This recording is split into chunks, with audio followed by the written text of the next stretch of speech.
So we're trying to reconstruct portions of the contents page to just get a sense of some of the structural decisions, but also so that we can get a little savvier with using type and type relationships. We're not going to be able to exactly recreate because we may not have the same typefaces that are used in the sampled content pages, but we still want to try to get as close as possible working with our menu of fonts. We're going to start by trying to imitate what's used in these sort of sub-headlines, these category things. You're going to notice within your own that there are some larger categories of type or text content, and then there are some smaller things, and that the designer has made decisions about how to indicate what's more important, what's maybe of medium importance, and what's of least importance in the hierarchy of all the typographic information. That helps lead the viewer through it. I'm going to start with this largest thing. With my type tool, if I click and drag, I'm going to get a whole text box and it's going to fill it with placeholder type. But for my font matching, I'm going to start by just, instead of clicking and dragging, I'm just going to click once and let go. So I just get a couple of fake words. I'm going to click again, and if I want to highlight that whole thing, I find it easier to use my keyboard and do Command A. Command A will select all. You can click and highlight, but it can get a little tricky and sometimes you accidentally create a new text box. So just select that, go back to my text tool, click once, Command A. All right, so I'm going to type. To match my font, it's easiest to actually type a couple of the words because it's easier to see if you've got a match when you've got actual letters to eyeball. I need my character palette open. Window, type, character. And when you first open it, it might be like this. Go to the little menu, show options. Now you got full control. Let me make this bigger. Just to start, I'm going to make it much bigger so it's easier for all of us to see. And then for the typeface, we can do a little scrolling through here, but first let's just talk type. Come on over here. The major category distinction that I can be on the lookout for is if it's a serif or a sans serif font. A serif font is going to have these little extensions, these little sort of feet and little extremities that are hanging out. Usually at the base, it sort of creates a bigger foot, but also these little flourishes on ends within. So the serif, they say a small decorative flourish at the end of the strokes that make up letters and symbols. Sans serif, sans refers, or it means without. And so they're fonts that do not have any of those little flourishes. They end cleanly, often with a little flat surface. So we have two different examples of sans serif, no little flourishes, and two slightly different examples of typefaces with serifs. So I am trying to imitate a sans serif font. In fact, everything that's here seems to be without serifs. And one of the things I'm going to look for is letter shape. This typeface has those A's that have a little sort of different than we typically print when we're writing by hand.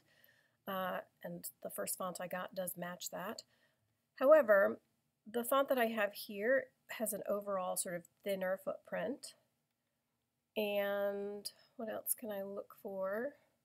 The T here does have a curve, and mine does too, so we're actually doing pretty well. But I'm going to be looking overall for some proportions of things. And I might actually just add, we'll stick with that. Okay. I want you to know that you can highlight a typeface and you can come to your character palette and highlight the font. And if you've got both pieces highlighted, rather than looking at the list and trying to eyeball it, it does allow you to scroll through, sort of scrub through this way. You also can use the arrows on your keyboard. And so there are a whole bunch of things here that have serifs that I know I don't care about, but I might look and see if there are any others that seem similar. And if I see a couple of contenders, I might just make a copy so I can compare them side by side. Now, instead of going through this entire thing live in the video, not right.